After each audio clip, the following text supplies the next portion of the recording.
আসসালামু আলাইকুম everyone, welcome back to my channel. এখানে কুকিংয়ের নতুন আরও একটি পর্ব দেখার জন্য আপনাদের সবাইকে ওয়েলকাম জানাচ্ছি।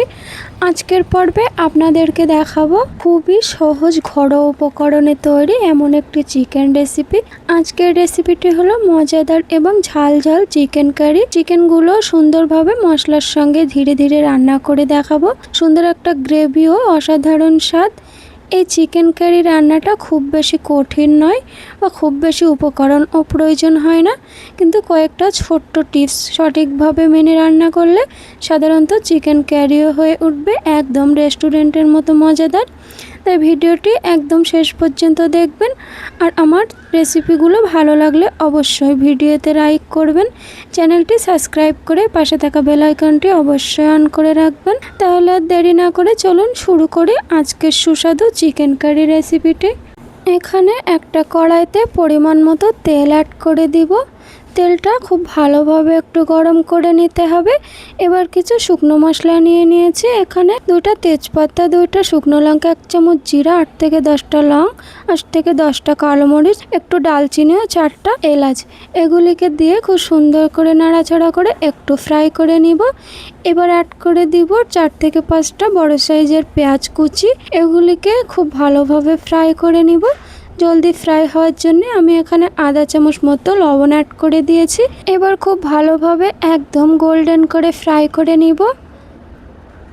দেখুন পেঁয়াজগুলো কিন্তু আমার খুব ভালোভাবে ফ্রাই হয়ে গেছে। এবার এগুলিকে তেল ছেড়ে উঠিয়ে নিব। সবগুলো পেঁয়াজ আমি খুব ভালোভাবে তেল ছেড়ে উঠিয়ে নিব। দেখুন পেঁয়াজগুলো আমি উঠিয়ে নিয়েছি। এটাকে ঠান্ডা করে একটা মিক্সিং বাউলে পেস্ট বানিয়ে নিব।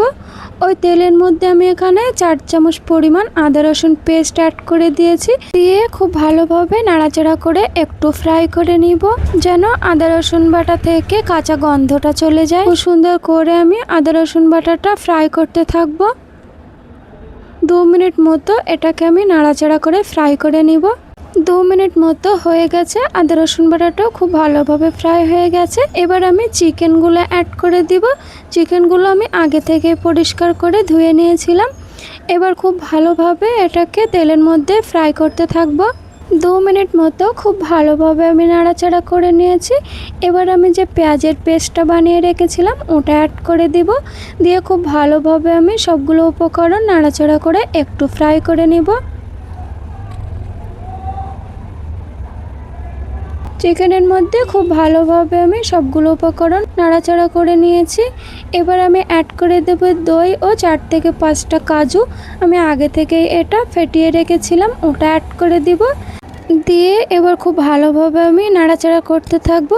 এই সময় গ্যাসের ফ্লেমটা একদম স্লো রাখতে হবে। এবার কিছু শুকনো মশলা নিয়ে নিয়েছি। এখানে নিয়েছি 2 চামচ পরিমাণ কাশ্মীরি লঙ্কার গুঁড়া, 1 চামচ গরম মশলা, 1 চামচ হলুদ গুঁড়া, 1 চামচ ধনিয়া গুঁড়া, 1 চামচ চিলি ফ্লেক্স, 1 চামচ জিরা গুঁড়া, 1 চামচ গোলমরিচের গুঁড়া। সবগুলো উপকরণ আমি অ্যাড করে দিব। এবার দিয়ে দিব স্বাদ মতো লবণ। দিয়ে খুব সুন্দর করে আমি সবগুলো উপকরণ নাড়াচাড়া করে নিব চিকেনের মধ্যে। এই সময় গ্যাসের ফ্লেমটা মিডিয়াম রাখতে হবে, নাহলে মশলাটা আমার পুড়ে যাওয়ার সম্ভব। এবার আমি খুব সুন্দর করে 2-3 মিনিট মতো নাড়াচাড়া করে নিব চিকেনটাকে। খুব ভালোভাবে এই সময় আমাকে নাড়াচাড়া করতে হবে। এবার আমি এটাকে ঢাকা দিয়ে রেখে দিব 2 থেকে 3 মিনিটের জন্য মিডিয়াম টু হাই ফ্লেমে। এবার ঢাকাটা খুলে খুব ভালোভাবে নাড়াচাড়া করতে থাকবো, যেন মশলার মধ্যে খুব সুন্দর করে মিশে যায়। এ পর্যায়ে চিকেনের গায়ে মশলার একটা সুন্দর কোটিং তৈরি হয়ে যাবে। এই জন্যে খুব ভালোভাবে মাঝে মধ্যে নাড়াচাড়া করে নিব।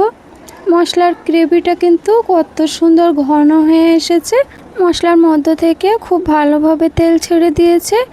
এবার যে আমি এর মধ্যে অ্যাড করে দেব আমি 3 থেকে 4টা টমেটো পেস্ট করে রেখেছিলাম আগে থেকে, ওটা এর মধ্যে অ্যাড করে দিব। দিয়ে খুব ভালোভাবে নাড়াচাড়া করে নিব 3 মিনিট মতো, যেন টমেটোর কাঁচা গন্ধটা চলে যায়। এবার আমি এটাকে ঢাকা দিয়ে কিছুক্ষণের জন্য কুক করে নিব। দেখুন ঢাকাটা খুললে আপনারা দেখতে পাচ্ছেন মশলা থেকে খুব ভালোভাবে তেল ছেড়ে দিয়েছে। টমেটোর একটা কাঁচা গন্ধ থাকে, সেটাও কিন্তু চলে গেছে। সব মশলাগুলো খুব ভালোভাবে আমার কুক হয়ে গেছে এবং খুব সুন্দর করে আমি নাড়াচাড়া করতে থাকবো। এবার আমি এটাকে ঢাকা দিয়ে 5 মিনিটের জন্য মিডিয়াম ফ্লেমে কুক করে নিব।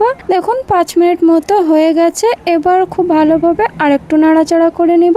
যত সুন্দর আমি চিকেনটা নাড়াচাড়া করতে থাকবো ততই কিন্তু মশলার গ্রেভিটা অনেক সুন্দর হয়ে আসে। এবার আমি এর মধ্যে পরিমাণ মতো পানি অ্যাড করে দিব।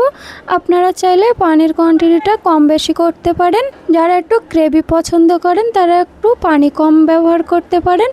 এবার আমি অ্যাড করে দিব পরিমাণ মতো কিছুটা কাঁচা লঙ্কা ও সামান্য একটু ধনিয়া পাতা কুচি। কাঁচা লঙ্কাটা দেওয়ার ফলে চিকেন কারিতে একটা সুন্দর ঝাঁজ এবং ফ্রেশ ফ্লেভার আসে। দেখুন আমাদের চিকেন কারির গ্রেভিটা কত সুন্দর ঘন হয়ে এসেছে। চিকেনের টুকরোগুলোও সুন্দরভাবে সিদ্ধ হয়ে গেছে এবং মশলাগুলো চিকেনের সঙ্গে একেবারে ভালোভাবে মিশে গেছে। এখন আর একটু ভালোভাবে নাড়াচাড়া করে নিব। এ পর্যায়ে রান্নাটা আমার প্রায় শেষের দিকে। আপনারা দেখে বুঝতে পাচ্ছেন চিকেনের গ্রেভিটা কত সুন্দর হয়ে এসেছে। এবার আমি কিছুক্ষণের জন্য চুলা বন্ধ করে ঢেকে রেখে দিব, এতে করে ফ্লেভারটা আরও ভালোভাবে সেট হয়ে যায়। দেখে বুঝতে পারছেন আমাদের চিকেনটা একদম রেডি হয়ে গেছে। অবশেষে তৈরি হয়ে গেল আমাদের আজকের মজাদার চিকেন কারি। দেখতেই পাচ্ছেন চিকেনের টুকরোগুলো কত সুন্দর মোলায়েম হয়ে উঠেছে আর গ্রেভির উপর থেকে হালকা তেল উঠে এসেছে। এই চিকেন কারি গরম ভাত কিংবা রুটি, পরোটা, নান কিংবা পোলাওয়ের সঙ্গে খুবই সুন্দর লাগে। তো বন্ধুরা, আজকের এই ইজি টেস্টি চিকেন কারি রেসিপিটি আপনাদের কেমন লেগেছে অবশ্যই কমেন্টে জানাবেন। আমার চেষ্টা থাকে খুব সাধারণ ঘরোয়া উপকরণ দিয়ে এমন সব রান্না আপনাদের সঙ্গে শেয়ার করব যেগুলো আপনারা সহজেই বাড়িতে তৈরি করতে পারেন। আজকের মতো এখানে বিদায় নিচ্ছি। এই চিকেন কারি রেসিপিটি যদি আপনাদের ভালো লেগে থাকে তাহলে অবশ্যই আমাকে জানাতে ভুলবেন না। আজকের মতো এখানে বিদায় নিচ্ছি। আবারও সুন্দর কোনো রান্নার রেসিপি নিয়ে হাজির হব। সেই পর্যন্ত সবাই ভালো থাকুন, সুস্থ থাকুন। আবারও দেখা হবে নতুন কোনো মজার রেসিপির সঙ্গে। খুদা হাফেজ সবাইকে। আর ভিডিওটি শেষ পর্যন্ত দেখার জন্য আপনাদের সবাইকে অসংখ্য ধন্যবাদ।